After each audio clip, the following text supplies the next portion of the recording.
everyone. Thank you so much for coming out tonight and choosing poetry over football.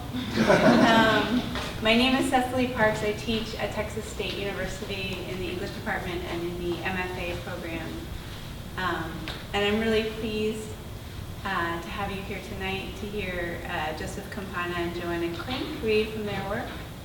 I think what I'll do is I'll introduce them one by one. So I'll introduce first Joseph, and then when he's done, I'll introduce Joanna. Joseph Campana is a poet, arts writer, and scholar of Renaissance literature.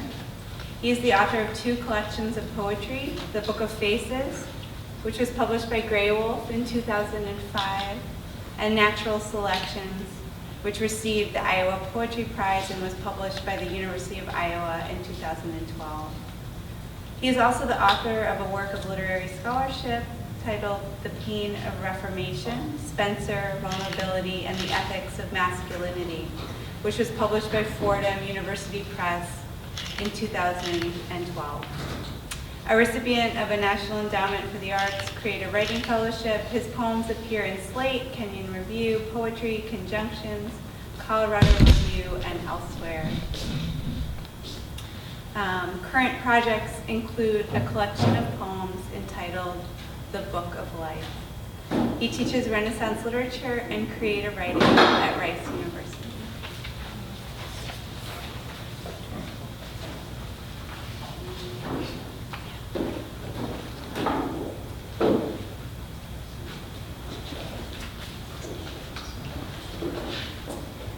The hope of the letter is the opening.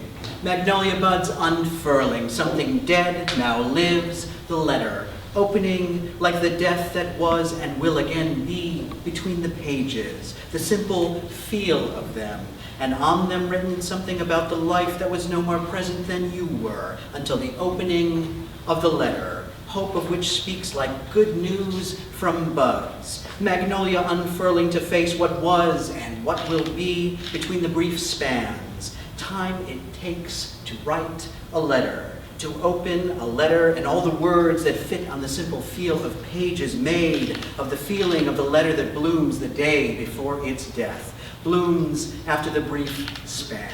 Death, the bud. Death, the stem, the green, green stem with its livid script unfurling your name in the manner of one who is, like you, accustomed to hope.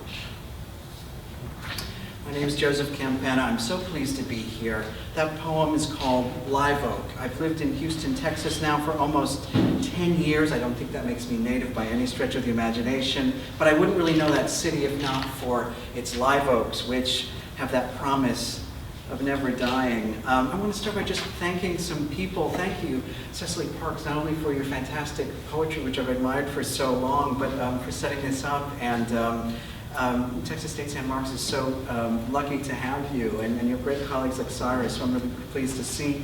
I'm really pleased to read with Joanna Klink, whose work I've admired for many years and have never heard read, and excited for that. To Malvern Books, which is beautiful, which I've not been to before.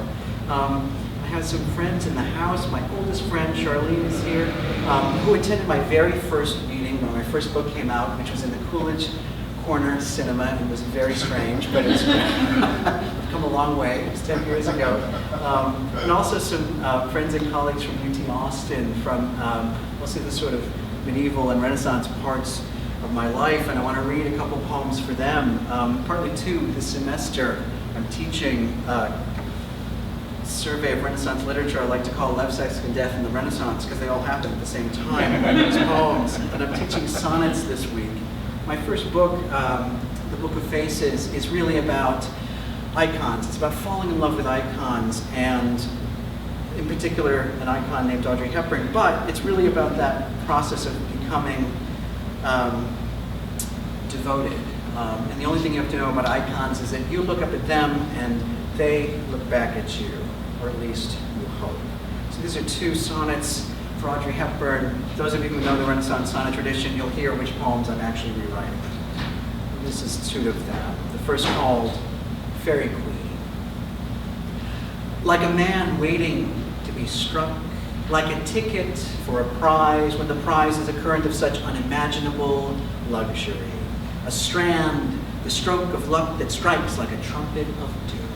Where are you now? And why are you hiding from me like letters painstakingly marked on a surface of such uncertain persistence that not even a name, no scattered initial could hope to save face?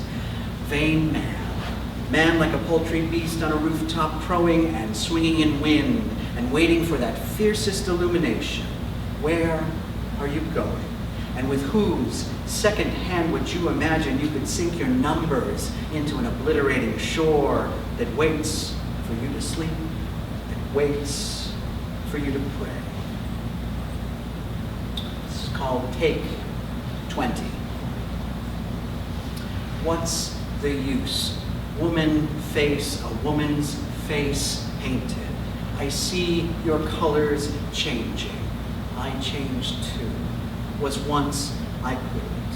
Who's the master now? Who mistress? I have covered you, shroud with shimmer.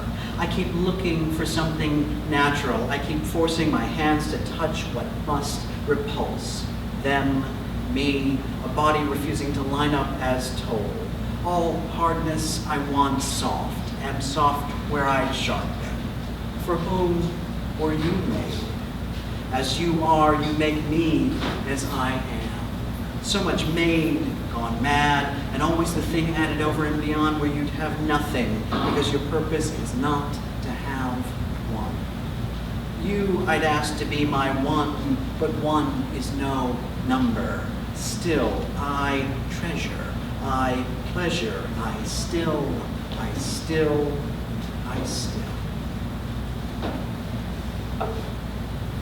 Thinking a lot about love poems, teaching this course, partly too because I think Joanna Klink is essentially a love poet.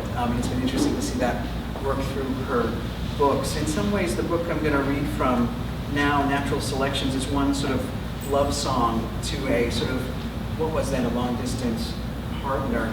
It's a book I wrote in after a couple of years in the middle of Ohio. I'm always about to say in the middle of nowhere when I say it's basically set in a very lush but also desolate part of America that feels very American in a certain way. I moved there, my relationship went long distance, and I started thinking, so there was a lot of solitude, which I suppose is what love poetry is made out of, solitude and distance. But there are a lot of animals, so sparsely populated that the animals were wondering what you were doing there. And I was wondering too what I was doing there, exactly. I spent a lot of time on roads, driving to airports, and roads are a fascinating kind of memory. Putting a car on a road is like putting a needle on a record. And so I did a lot of thinking. So roads, animals, and all sorts of things. This first one is called Ohio 229, which is one of those roads I drove quite a lot. Afternoon hawk circles, another senseless road ripped around a bend.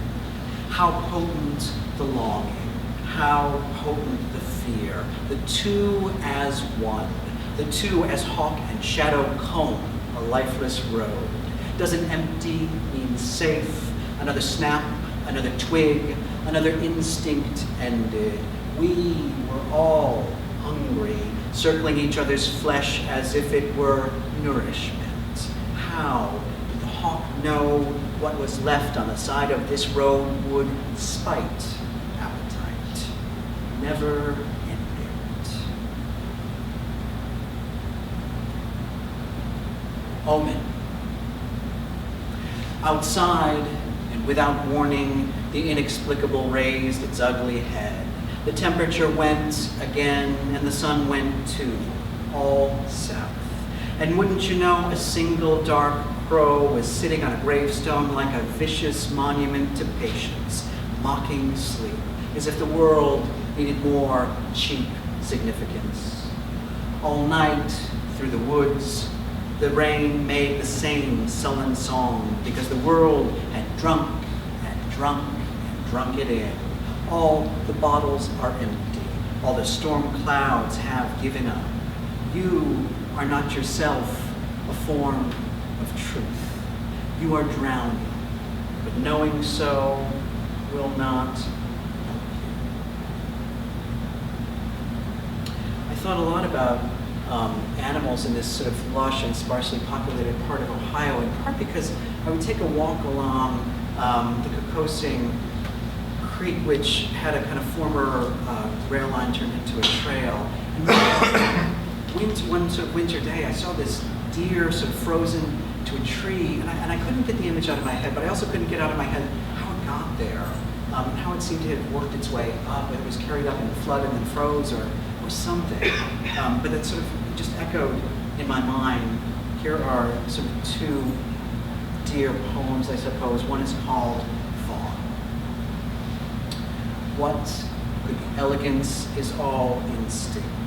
I am so tired of the fear around me, but I have no idea whose fear it is. All I know is another roar and cry, another sweeping light, and my legs frozen fast now, and something so startling it must be good, though I know it cannot be anything but another night black scurry, another disaster waiting to seize on the dark roads, on the dark, dark roads. It is so cold, I could crouch down here, crackling leaves, and let the black snow bleed over me. This is called Hunting the Beast.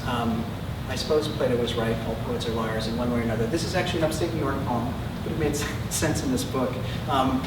My sister sent me a photo of the eldest of my three nephews, just after he'd had his first kill. He had just sort of gone hunting with his father, which seemed really striking to me. And I was thinking about that as I wrote this poem, Hunting the Beast. You're old enough to lie, to grab the beast by its throat, cock the rifle, grip the barrel, jam the butt to your shoulder so it hurts, and loose the bullet from its cavern of scorn, howling. To know the beast, to know the deer, to know an enemy scuffling in undergrowth, shudder of capture. Now it's over.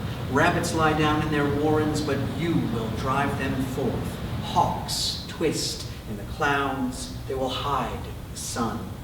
You're old enough to know, to be the bowstring ripped taut, to stretch the air into shape, to feel the arrow explode into form and catch in the haunch of a dark forest, its flesh your nightmare, to speak of anger, to speak of failure, report of weapons, retort of trees, taunt of wind. You want to trail the beast. You know the paths of twisting wood, but you cannot track yourself. The mind is full of sound, like the body. You're old enough to kill, to drag corpses in snow. This is how you learn to see the world. The bird hauled up with its dun plumage. It is your hand alone that makes the wings flutter, that squeezes dream from the lungs of the dead. If you can't fly away, no one will.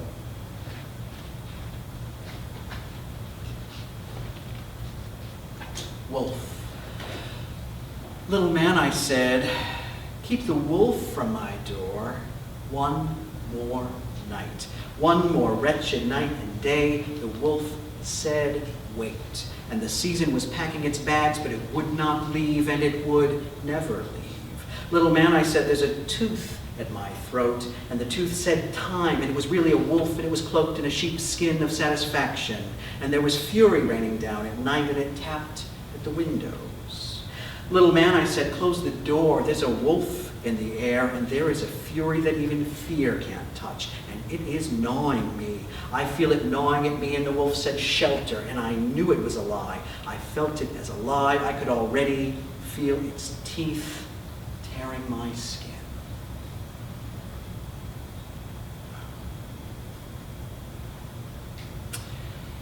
Maybe just one more animal. Snake, which I wrote.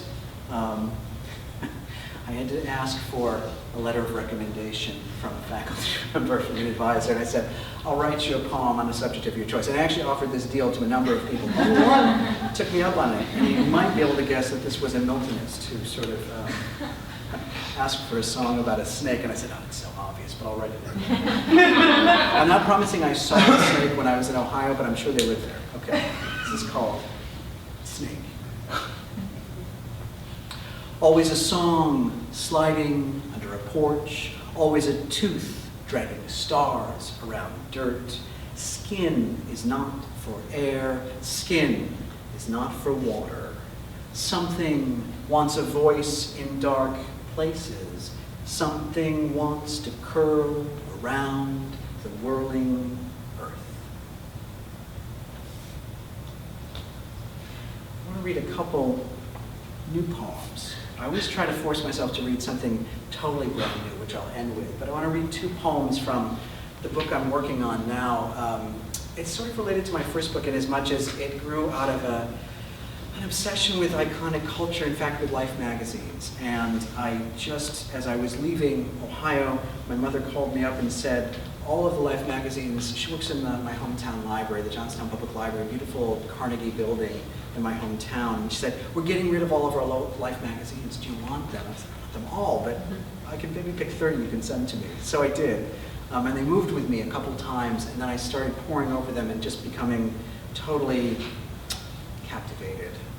And so the poems are about that kind of captivation, and captivation with the idea, the simple, sweet idea we once had that you could capture all of life in the pages of a magazine. I'm going to read two, since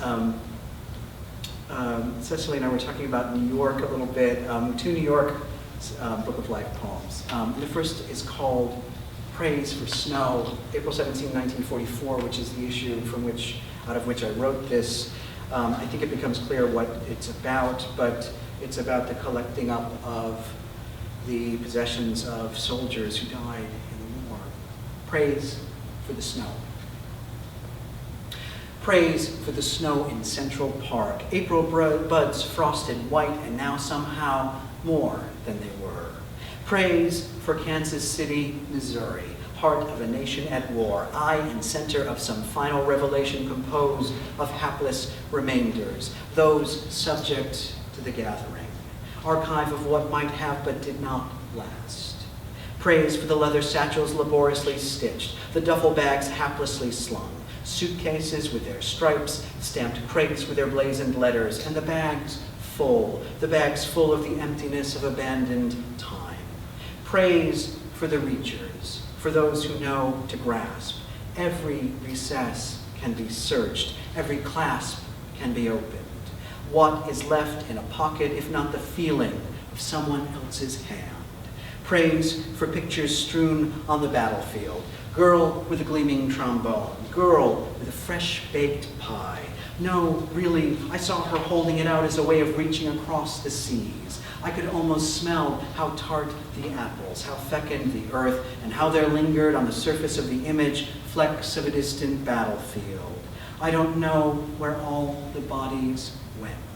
I have a receipt for remittance and a claim on a parcel of goods. Praise for the sharp-edged coins layered with dirt. The South Seas and their finest tender come with words of wisdom in a faded pamphlet. Meet New Zealand. I'd really like that. I'd like to meet them all in Central Park under April boughs, the boughs unexpectedly jeweled. This is Kansas City, gateway to the West and all its unwary fantasies realized in the burial ground of the accumulations. Buttons in their infinite arrays, letters and diaries urgent in repetition, collections of the tiny practicalities, the sewing kits assigned each boy, whether his fingers were nimble or not. I could never hold one steady enough. I could never reach that far. Praise the steady and the supple, those who believe in repair. And praise the many, the inadvertent, the left-back sorters of queasy treasures, guardians of the hundreds, buttons without shirts, shirts without ends, shoes laid out on a desk with the care of angels. New York City, which had extraordinary coverage in Life magazine. I wrote a villanelle, or I'd like to call it villanelle-ish, kind of in the way that Milli Vanilli are singers-ish. It's mostly a villanelle.